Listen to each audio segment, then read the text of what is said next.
coadyuvantes van a ser más o menos frecuentes. Claro, si quiere avanzar esto. Ya. La influenza es una enfermedad respiratoria aguda que en la mayoría de las personas se manifiesta con catarro común, ¿sí? Con un resfrío común, generalmente benigno. En quienes se complica, en pacientes que tengan algún factor de riesgo. Ya, en general, la influenza está ocasionada por el virus influenza, que puede ser tipo A, B o C, ¿sí? Y este virus Togoto es de las plantas, pero existe, ¿ya? Ay, perdón. Es el otro botón, por eso no avanza. Se considera un tipo de zoonosis, ya que es un virus que puede adaptarse a otra especie, ¿ya? Está condicionado por el hacinamiento en industrias alimentarias como ser la aviar, ¿sí? Sabemos y escuchamos que hay muchos brotes y muchas epidemias de virus influenza aviar en Asia, ¿verdad? Entonces sacrifican cualquier cantidad de aves de corral porque hay brotes de influenza aviar. ¿Cuál es el peligro? Que la influenza aviar en algún momento, en algún punto, ese virus puede adaptarse a la célula humana, puede recombinarse con otro virus influenza y ser infectante para los humanos, ¿ya? Sabemos que cada año hay epidemias de infecciones respiratorias agudas entre noviembre y marzo, cuando hay cambio de temperatura, y en el hemisferio sur, pues esto depende de la estación, ¿verdad? Por eso es un virus estacional. En el hemisferio sur va a ser de los meses de abril, mayo hasta julio, agosto, ¿sí? ¿Qué significa esta gráfica? Fíjense, hay virus influenza, hay virus de la influenza para diferentes especies de animales, ¿ya? Tenemos las influenza de los equinos, de las aves, principalmente de las aves migratorias y de las aves que nadan, o sea, de los patos, la influenza de los cerdos, la porcina, humanos y otros animales ya más que pueden ser domésticos, los pollos, ¿sí? Pollos, gallinas y otros también que pueden ser salvajes. Y también tenemos las especies de mamíferos marinos, ¿ya? ¿Qué pasa con estos virus? Si hay un lugar en el que están en contacto aves con cerdos, ocurre un brote, ya sea de gripe porcina o de gripe aviar, y ese virus podría adaptarse a una u otra especie, ¿sí?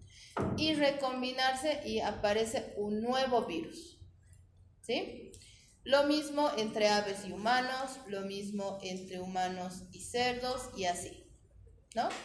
Tiene que conjuncionar, tiene que haber un virus, tiene que haber un hospedero y tiene que haber otro que tenga una célula susceptible de ser infectada, ¿ya? ¿Por qué se llama influenza? Antes se creía que esta enfermedad ocurría por influencia maligna o influencia sobrenatural, que era algo que se llama de magia o de brujería, ¿no? Entonces decían que es la influencia del mal y ahí se quedó como influenza, ¿no? Durante el Renacimiento en Florencia se relacionó la enfermedad con estrellas, ¿no? Y como todos saben, se atribuye influencia de las constelaciones y demás a la conducta humana, ¿verdad? Entonces, esa influencia dice que de las estrellas ocasionaba las epidemias. Han habido muchas epidemias de influenza en la historia, ¿no? Se tiene el registro de la primera desde el 1743 y fíjense que hay cierta periodicidad de unos 30 o 40 años más o menos y que a veces son de 10 años, a veces son de 30 años, a veces son de 4 años. ¿De qué depende esto? Fíjense que generalmente está en Asia, ¿no? Taiwán, Hong Kong. Y depende también de qué virus, ¿no? Virus influenza aviar, virus influenza tipo A, H1N1 es el que causó la gripe española en 1919, ¿ya? ¿Por qué? ¿Alguien sabe por qué se llamaba gripe española? Se llamó gripe española.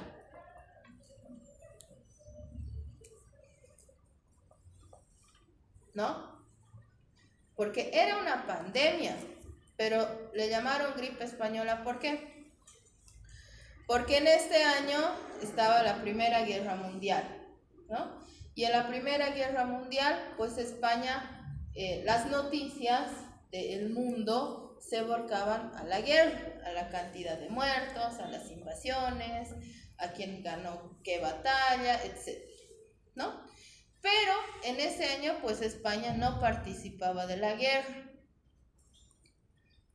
Si bien había esta pandemia de influenza H1N1 en todo el mundo, bueno, en toda Europa, y después a los siguientes años llegó a América, pues ese año la noticia en España no era la guerra, porque ellos no participaban de la guerra, sino que era la gripe, ¿no? La cantidad de personas enfermas y la cantidad de muertos que había por esta pandemia, por esta epidemia en España, que en realidad era una pandemia, y por eso le llamaron gripe española, ¿no? Porque para los medios solo había gripe en España. En los otros países era guerra, los muertos eran por la guerra. Y bueno, después ya en Estados Unidos, en China, en Asia generalmente, ¿no? En 1976 se reportó el virus influenza H1N1, pero también la gripe, una recombinación entre un virus porcino y un virus humano, ¿no? Ya se aisló en 1993 el virus. En el 97 se encontró el virus de influenza H5N1, que es una recombinación entre el aviar y el humano, ¿sí? El 98 también entre cerdos y humanos, y en el 99 el H9N2.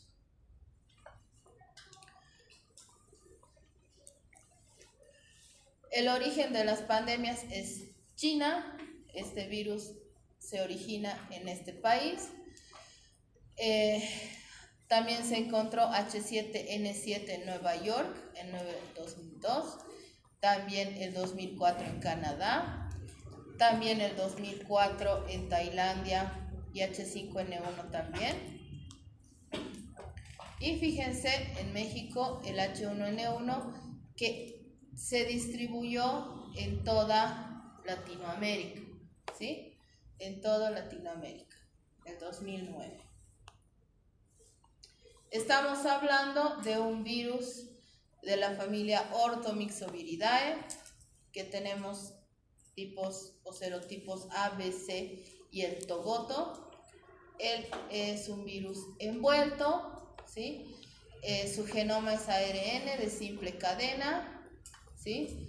Lineal, pero que está dividido en 8 segmentos, ¿sí? La cadena en sí es helicoidal, pero está segmentado. ¿Ya? Entonces aquí podemos ver un poquito de los segmentos que están desordenados, pero para aprenderlos los vemos rectitos, ¿no? Esta partícula viral, les decía, es envuelto, tiene una bicapa lipídica, tiene glucoproteínas de superficie llamadas neuraminidasa y hemaglutinina, que son las que le dan la denominación H y N, ¿sí? Por eso es H1N1, H5N2, porque tiene la hemaglutinina tipo 1 y la neuraminidasa tipo 1, ¿sí? Y ahí es donde se diferencia y donde los podemos nombrar, ¿no? También tiene proteínas de la matriz, tiene una enzima polimerasa que es la que le ayuda a replicar y a generar el genoma, tiene una nucleoproteína y tiene ARN, obviamente, en la parte central, segmentado en 8 segmentos. Este está en el Murray, este gráfico, ¿ya? En una microfotografía electrónica, así es como se ve el virus. Se ven aquí sus glucoproteínas como espículas, ¿no? Y eso es lo que se puede mirar, ¿ya? Aquí está, así cuando vean así segmentado, es un virus influenza, ¿no? 8 segmentos, es una simple cadena, la neuraminidasa y la hemaglutinina. Estos son los genes, ¿no? Que va a codificar los segmentos del DNA, ¿no? Las hemaglutinina y neuraminidasa tienen la misma función en todos los virus e influenza A, pero a nosotros nos ayuda en la tipificación, ¿ya? El principal infectante y el del que vamos a hablar más hoy es el virus influenza A, que va a infectar al hombre y a los animales. El influenza B, ¿sí?, es menos frecuente porque se retrasa su infección porque tiene error en sus tetrámeros, ¿no? El virus influenza C es más que todo en los animales y el togoto es en vegetales, pero lo mencionamos porque es accidental, se puede encontrar de manera accidental en los animales, ¿ya? Para que una persona desarrolle enfermedad grave por influenza virus, chicos, tomen apuntes. Si quieren chatear, pueden irse afuera. Señorita.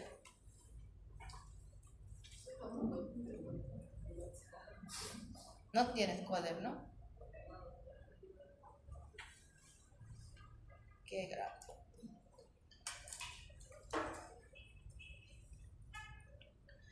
Para que una persona desarrolle enfermedad severa por virus influenza, tiene que tener alguno de estos factores de riesgo, ¿ya?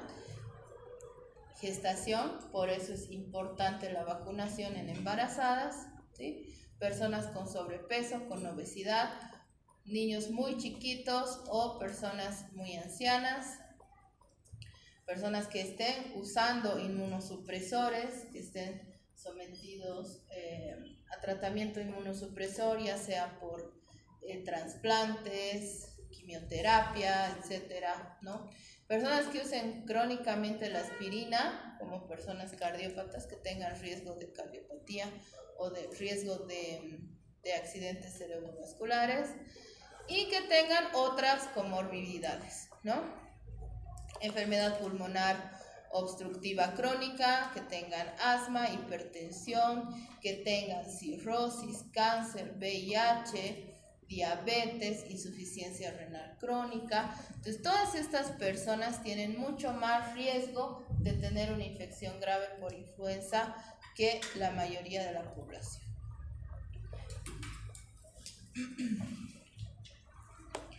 Se Calcula el periodo de incubación entre 1 a 4 días desde que la persona está en contacto con el virus hasta que desarrolla los primeros síntomas.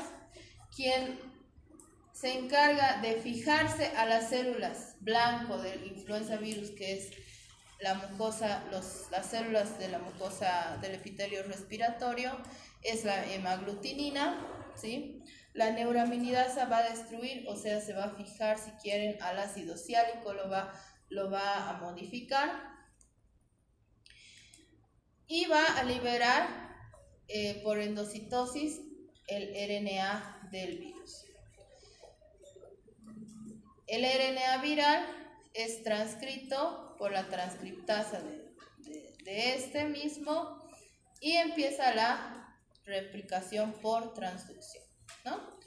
Se van a replicar los segmentos, se van a intercambiar las bases nitrogenadas y se van a unir por el hidrógeno, los puentes de hidrógeno, ¿no? Cada vez que el virus infecta a una nueva célula, va a cambiar su orden genético, ¿sí? Esto es ocasionado por el hecho de la configuración, porque es un virus segmentado, a eso me refiero, ¿ya? Entonces siempre se van a reordenar los virus y si por accidente en una misma célula se encuentran los genomas del virus porcino y humano, o aviar y humano, o aviar y porcino, ¿sí? Se van a recombinar y van a formar un virus totalmente diferente, ¿ya? En cuanto se replica dentro de la célula, se van a ensamblar 10.000 nuevos virus por cada célula infectada, ¿sí? Y se van a expulsar o extruir por gemación. Después el epitelio respiratorio va a perder la función de producir moco y va a perder los cilios. La célula se va a modificar. ¿Cuál es la función de los cilios del epitelio respiratorio?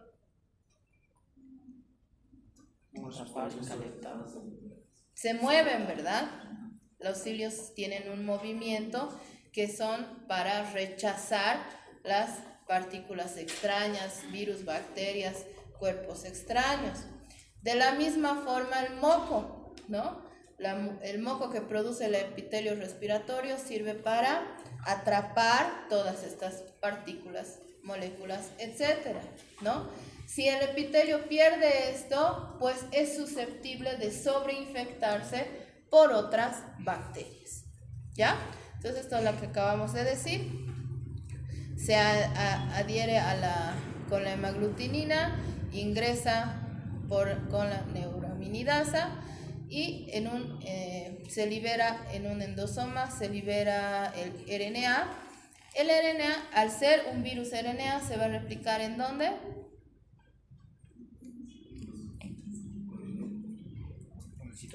En el citoplasma, muy bien, ¿no? Los RNA en el citoplasma, los DNA en el núcleo. Eso ya debía estar reaprendido, ¿no? Se ensambla, se replica el RNA, con las copias del RNA pasan el RNA a ser transcritas, ¿no? Transcritas, de ahí el mensaje llega a los ribosomas, se producen las proteínas, se replica el RNA, se ensambla y salen por gemación. Esto quiere decir que esta célula no se destruye, ¿ya? No se destruye, pero sí hemos dicho que se modifica, ¿ya?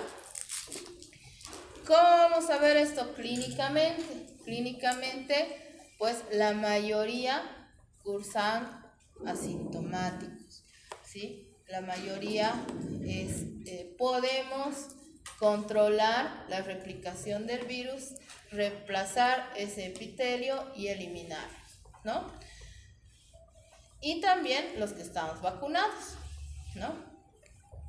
Pero a veces puede pasar que tenemos malestar general, cefalea, una hipertermia elevada, que pues no hay en el rinovirus, ¿verdad? En el resfrío común no tenemos fiebre.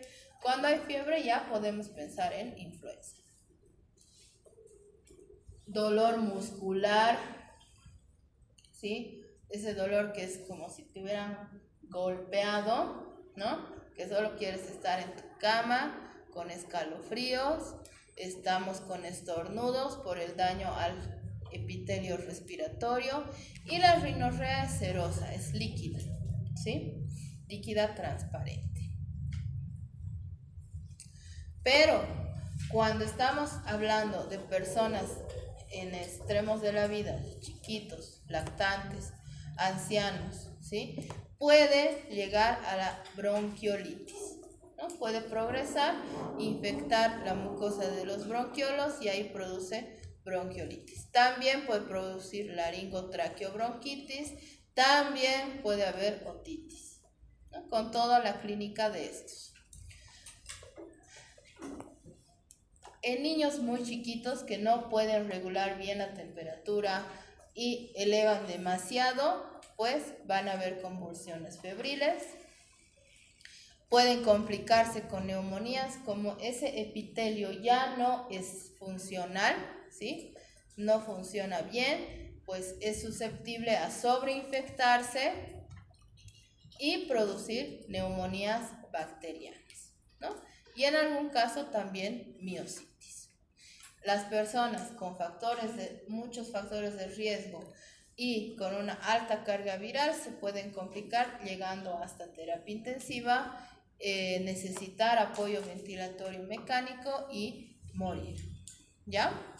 Ahora mismo hay un alto número de casos de influenza y varios fallecidos. Y todos ellos, aparte de no estar vacunados, pues tenían factores de riesgo. En microbiología lo ideal es mirar a la gente, ¿verdad? Mirar al microorganismo y cultivarlo. Sin embargo, no es muy factible, no es fácil, ¿no?, de realizar. Entonces, lo más que podríamos hacer para mirar los efectos del virus será mirar un aspirado nasofaríngeo teñido con colorantes fluorescentes y mirar en un microscopio de inmunofluorescencia, ¿no? Es lo más que nos podríamos acercar a mirar al virus o a los efectos citopáticos en la célula dañada, ¿no? Sin embargo, en nuestro medio se diagnostica con pruebas indirectas y moleculares. Indirecta, la más utilizada, es la prueba de ELISA, en la que vamos a detectar inmunoglobulinas GIM del virus influenza A, ¿no? Y la prueba PCR en tiempo real, que puede ser independiente para influenza, o puede ser un panel viral que abarque, multiplex, que abarque todos los virus respiratorios, ¿no? Entonces, con la misma muestra se procesa y se puede diagnosticar, encontrar el genoma de algún virus respiratorio, ¿no? Los paneles actualmente tienen incluso bacterias, ¿sí?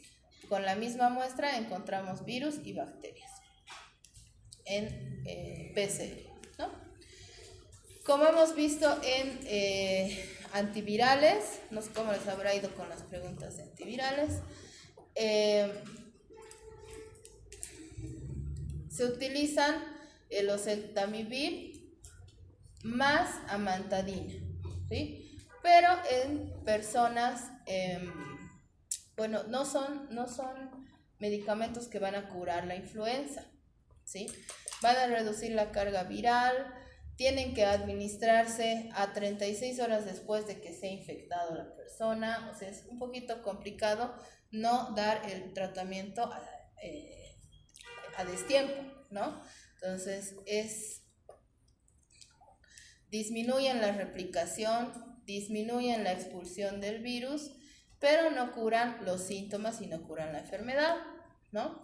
Entonces, el tratamiento es por 5 días. ¿Por qué se asocia? Porque hemos visto que hay resistencia a la amantadina, ¿no? Precisamente por la variabilidad genética de este virus, ¿ya? De todas las infecciones, el 60% tiene un buen pronóstico y ya que se limita a la faringe, ¿no? Y puede pasar desapercibida como una faringitis de 3 días y curar solo, ¿no? ¿Cómo se previene? Se previene evitando la transmisión, ¿verdad? ¿Cómo se evita la transmisión? Pues si yo estoy enfermo, uso el barbijo. Si yo no quiero enfermarme y sé que hay otros enfermos, uso el barbijo, ¿sí? Entonces el barbijo es una barrera tanto para el que no quiere contagiar como el que no se quiere contagiar, ¿ya? Siempre el lavado de manos está demostrado que es una medida eficaz, ya que nos tocamos la cara, la nariz muchísimas veces al día, ¿no? Y ahí es cuando tocamos a otra persona, tocamos la cara de los niños, ¿no? O de nuestros familiares o de nuestros amigos, y ahí es cuando nos contagiamos, ¿no? Evitar el hacinamiento, lugares cerrados que no estén ventilados, ¿no? Y no estoy hablando de cuarto, estoy hablando del boliche, donde todos estamos, hacinados, la gente está fumando y además están compartiendo vaso, Entonces, no importa, pues, de cómo me he enfermado, de quién me ha contagiado, si nadie estaba enfermo, pues estaba enfermo el que te ha invitado, no lo sabías. ¿Por qué? Porque la mayoría pueden ser asintomáticos, ¿ya? Otra cosa del cigarro en las enfermedades respiratorias, en las infecciones respiratorias, estos cilios que decíamos del epitelio respiratorio se paralizan con el tabaco, ¿sí? Con la nicotina, se paralizan. Entonces ya tenemos cilios pero no funcionan. Entonces por eso las personas que fuman tienen mayor predisposición a las infecciones respiratorias, ¿no? Y cuando estamos enfermos o las personas alrededor están enfermas, evitar saludo de mano y saludo de beso, ¿ya? Preguntas de influenza. Obviamente aquí me ha faltado la vacuna, ¿no? Alguien me ha distraído seguro. Acá, la vacuna debe ser administrada cada año, porque cada año se recombina el virus, ¿sí? Cada año se modifica el genoma.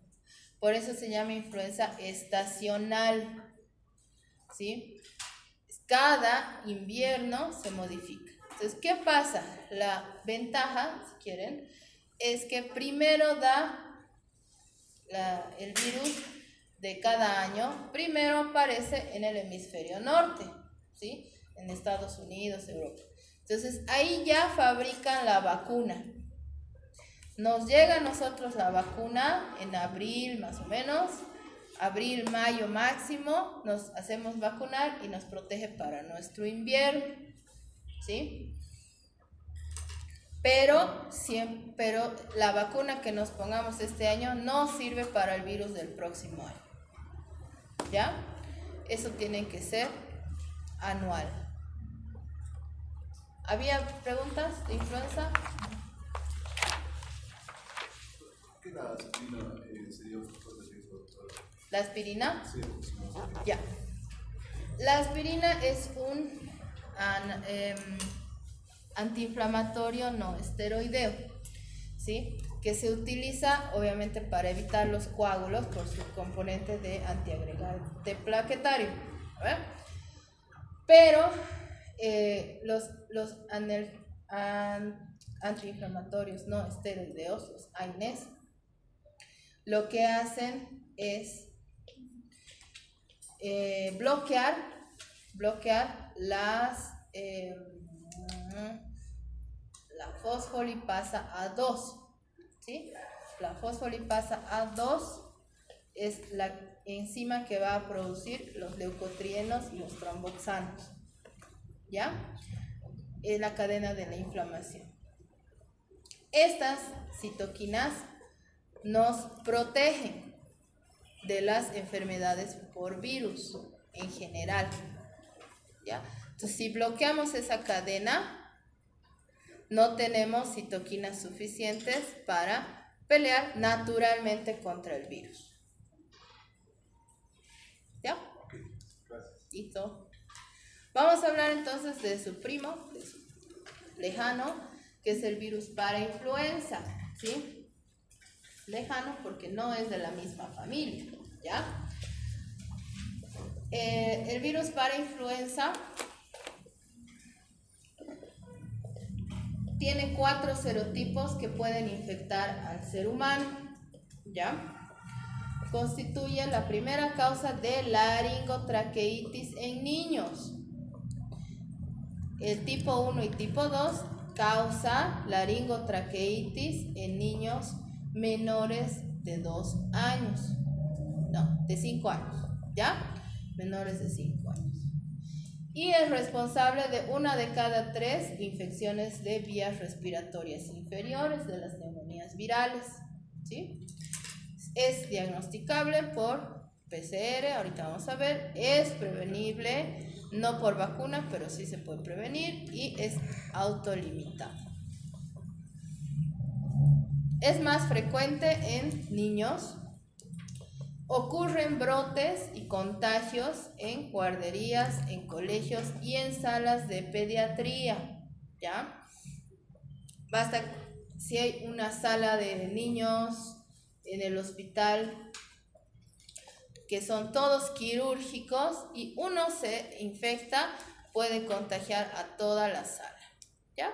Está en todas partes, es cosmopolita, también es una zoonosis porque se ha adaptado de otras especies, ¿sí? El más frecuente es el serotipo 3, ¿sí? Cuando llegamos a los 5 años, todos ya tenemos los anticuerpos contra la parainfluenza. Todos nos hemos enfermado o infectado, ¿ya? En el serotipo 2, el 78% tiene anticuerpos y el serotipo 1, el 58% tiene anticuerpos, 58%, ¿ya? Entonces, es más frecuente en otoño e invierno. Vamos a escuchar niños tosiendo con una tos medio ronca, ¿sí? Que es el croup o la laringotraqueitis. Pertenece, les decía, a otra familia, a la Paramyxoviridae. Es un virus también ARN lineal, monocatenario, de sentido negativo, helicoidal, envuelto y mide de 130 a 200 nanómetros. Es un virus grande, ¿ya? De esta familia también es el virus de la parotiditis, ¿no? Produce el serotipo 1 y 2, para influenza 1 y 2 produce el croup o laringotraqueitis, el 1, 2 y 3 produce bronquiolitis y cuando hay neumonía generalmente es el 3. Es una microfotografía, no muy clara, ¿ya? También tiene glucoproteínas de superficie, que son la hemaglutinina y la neuraminidasa, pero también tiene hialuronidasa, ¿ya? Esa es la diferencia. ¿Qué va a hacer la neuraminidasa? Va a hacer que se corten los residuos de ácido siálico y van a ingresar a la célula o al tejido epitelial mucoso epitelial de la mucosa respiratoria, ¿no? Va a haber edema submucoso, lisis y apoptosis, ¿no? En este caso sí es un ciclo lítico y las células van a morir.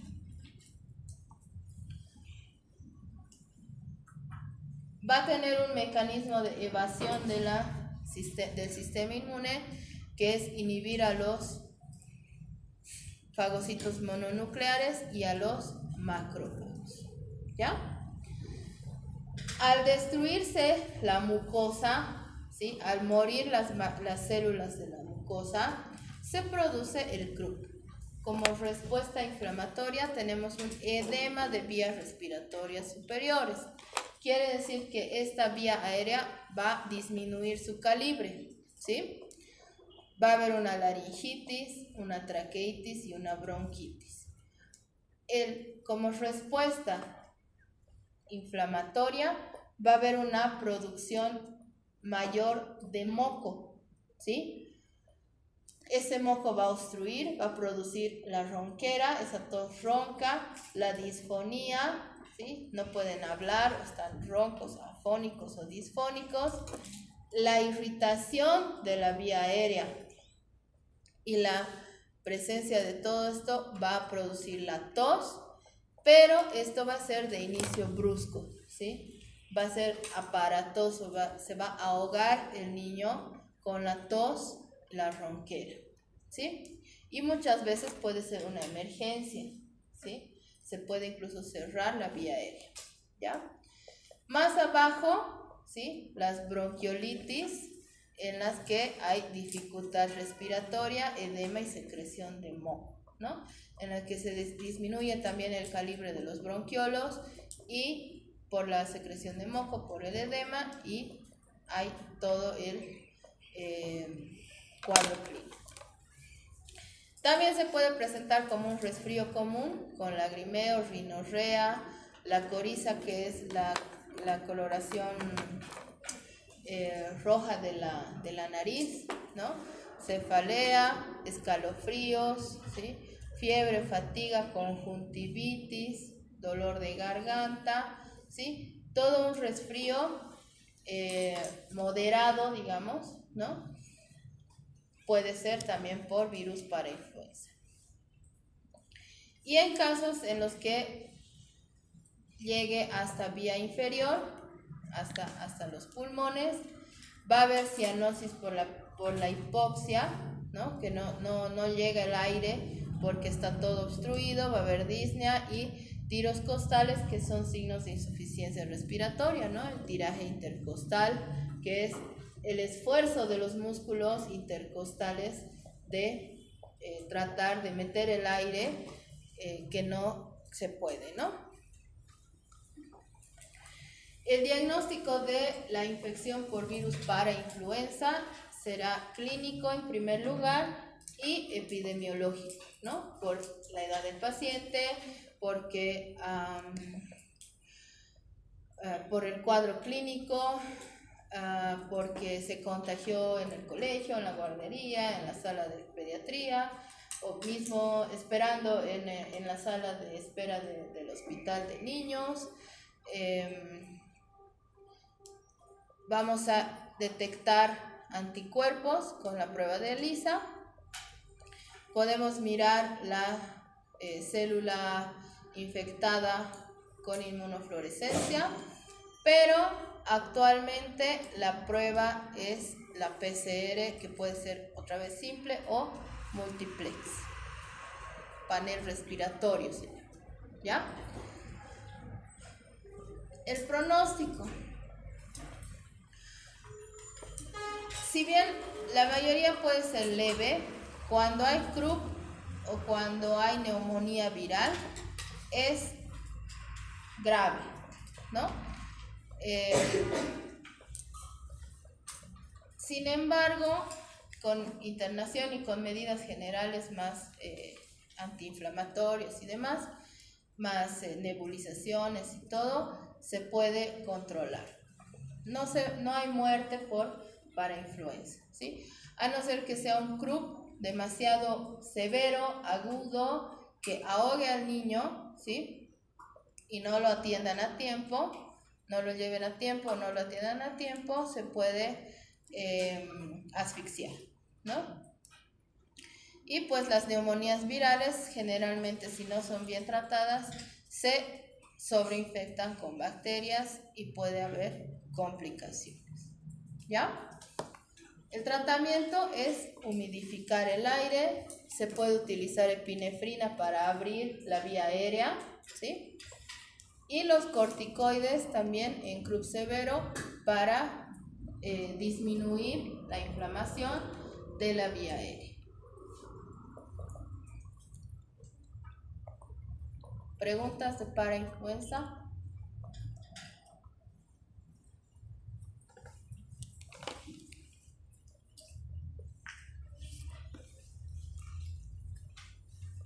Bien. Virus sincitial respiratorio o respiratorio sincitial, dependiendo qué libro lean. Es un virus ARN, simple cadena, sentido negativo, también de la familia Paramyxoviridae, ¿sí? Y es muy frecuente causante de infección en humanos, ¿sí? Fue descubierto en 1956 en un chimpancé de laboratorio, ¿sí? Que estaba resfriado. En Estados Unidos ya han estudiado y han visto que era un virus raro porque tenía un efecto citopático diferente a los otros, ¿no? Este mismo virus fue aislado de un niño con neumonía y de un niño con laringotraqueobronquitis, ¿ya? El efecto citopático, ¿sí? Tanto en el mono como en estos otros niños, ha sido formación de sincitios. ¿Se acuerdan qué es un sincitio? En embriología han visto. ¿Qué era un sincitio trofoblasto? Una masa celular. Que es la unión de muchas células, ¿verdad? ¿Sí? Como si fuera una, se forma como una masa. Ese es el efecto citopático y por eso tiene ese nombre, virus sincitial respiratorio, ¿ya? Entonces tiene ese efecto.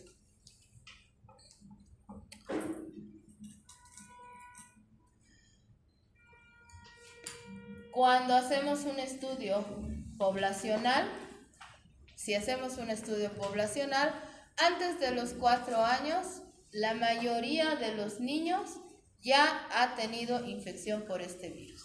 Es así de rápido que circula, ¿no? Entonces, bueno, se ha establecido que el origen del virus es humano. El humano es el único hospedero, ¿ya? La formación de sincitios es su efecto citopático, ¿sí? Y considerando este efecto citopático se le ha dado el nombre de virus sincitial respiratorio, ¿ya? Es un virus también RNA grande, ¿sí? De 150 a 300 nanómetros que induce la formación de sincitios, ¿ya? Hay dos grupos de virus sincitial respiratorio, que es el A y el B. Y ahí hay distintos subgrupos, pero esto es lo que hace que exista una gran diseminación, ¿sí? Pueden circular simultáneamente en un invierno, ¿sí? Y pueden ser detectados en todo el mundo, ¿no? Entonces, no depende de que sea A o sea B, pueden circular simultáneamente, ¿ya? Este virus no tiene las glucoproteínas hemaglutinina ni neuraminidasa, ¿ya? En niños menores de 2 años es la causa más habitual de infección aguda y mortal, ¿sí? Es mucho más grave en niños pequeñitos que en lactantes mayores y en escolares, ¿sí? Si bien todos nos podemos contagiar de este virus y desarrollar la enfermedad, en niños menores de 2 años es más peligrosa y es mortal.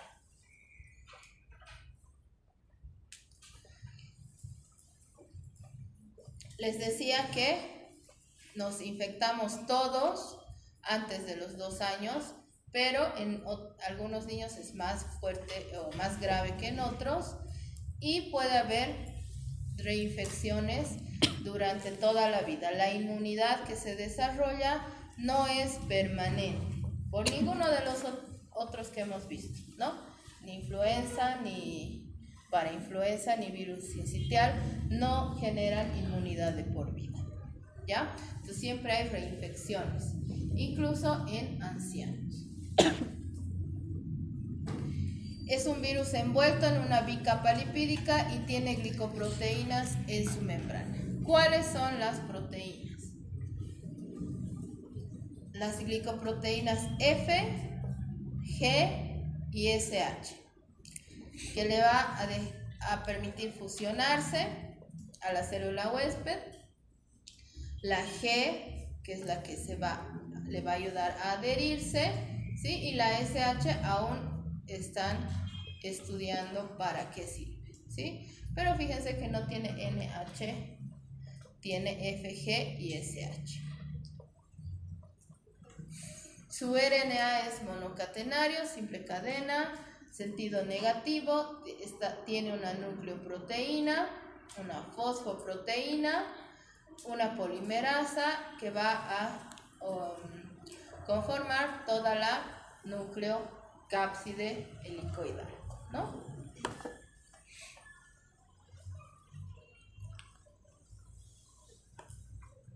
Al ser un virus ARN, ¿dónde se replica?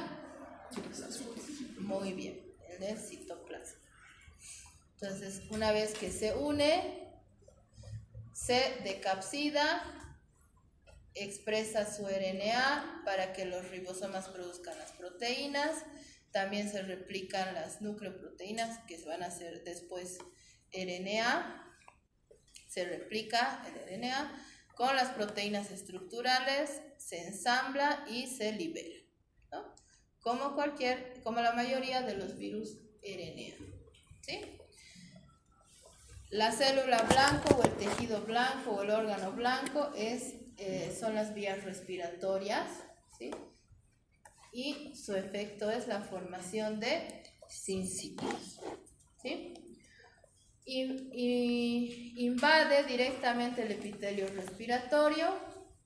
Después nosotros nos defendemos del virus, ¿sí?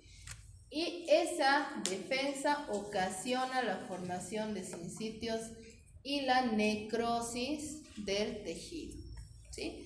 Va a haber necrosis de bronquios y bronquiolos, tapones de moco, de fibrina por este efecto necrótico, y se obstruye la vía respiratoria inferior o menor, que son los bronquiolos, ¿verdad? Entonces, estos al estar obstruidos van a tener material necrótico, y esto va a ocasionar que ese pulmón, ¿sí?, no sea funcional, ese lóbulo, si quieren, no sea funcional. Entonces, si esto no evoluciona bien, incluso les hacen lobectomía, ¿sí? Les quitan todo ese lóbulo que está necrótico, ¿ya? Con cirugía. Estos tapones van a obstruir rápidamente la vía aérea pequeña, las vías aéreas delgaditas, que son los bronquiolos, ¿sí?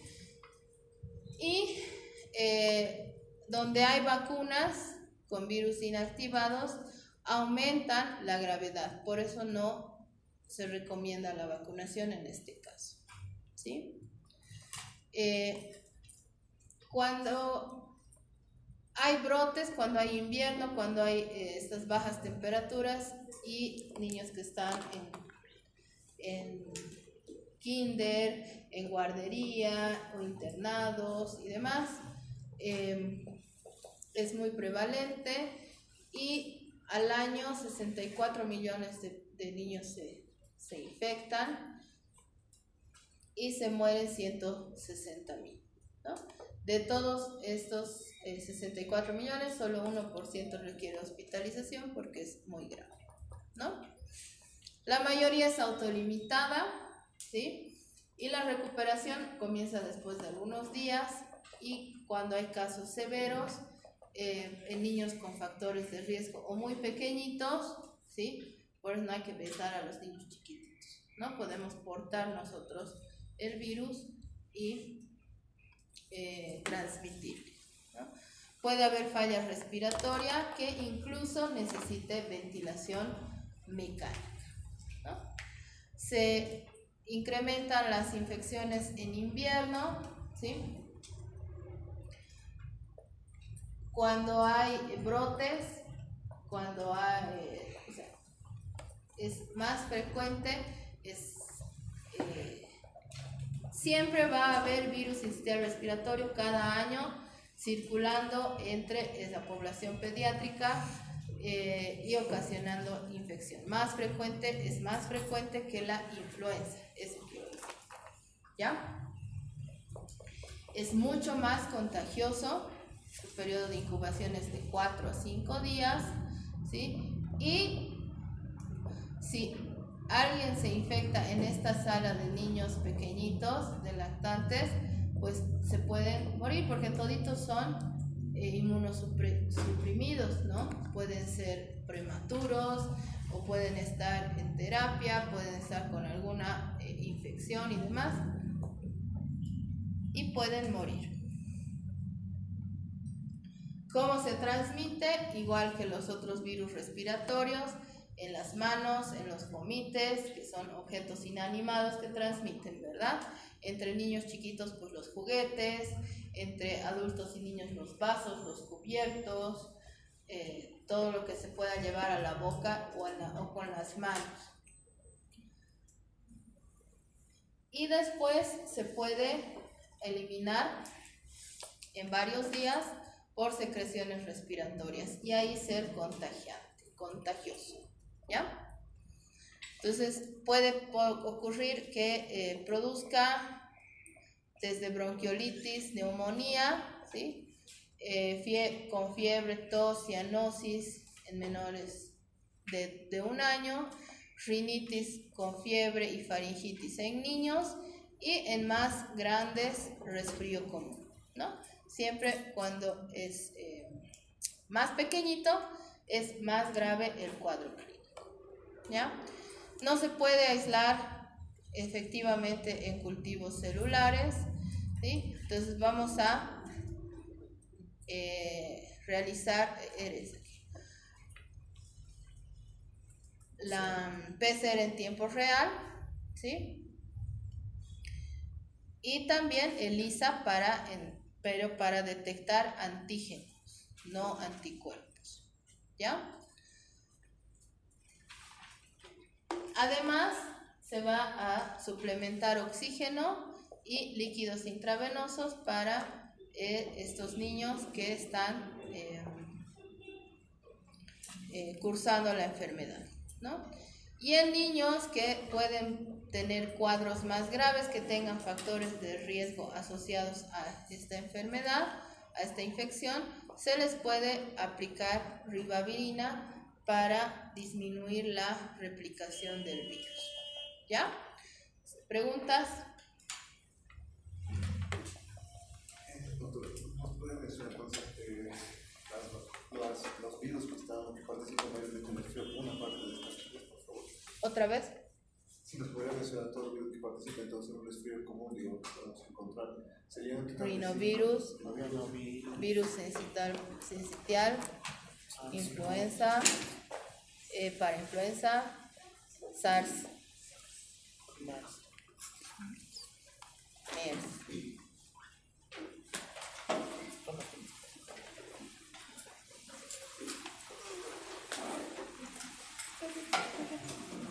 ¿No hay preguntas? Ahora sí puede.